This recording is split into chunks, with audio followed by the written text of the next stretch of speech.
ভয়াবহ ৬ মাত্রার ভূমিকম্পে কেঁপে উঠল আফগানিস্তান। মুহূর্তেই ধ্বংসস্তূপে পরিণত হয়েছে পুরো গ্রাম। অন্তত ২০ জন নিহতের খবর মিললেও এই ভূমিকম্পে শত শত মানুষের মৃত্যুর আশঙ্কা করা হচ্ছে। এমন অবস্থায় জরুরি সহায়তার আবেদন জানিয়েছে আফগানিস্তানের ক্ষমতাসীন তালেবান সরকার।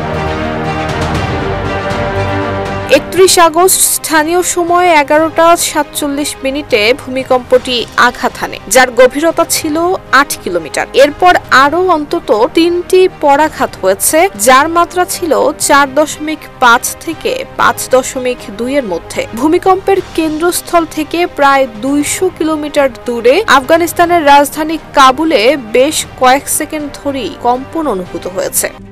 RICL TMX, যুগের পর যুগ স্থাপনা থাকে মজবুত। প্রায় ৪০০ কিলোমিটার দূরে পাকিস্তানের রাজধানী ইসলামাবাদেও টের পাওয়া গেছে কম্পন।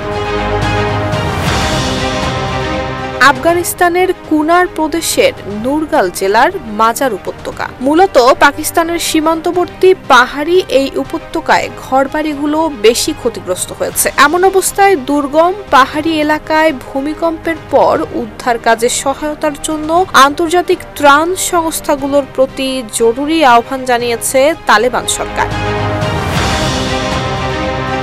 নুসরাত জাহান মেহেক, ঢাকা পোস্ট।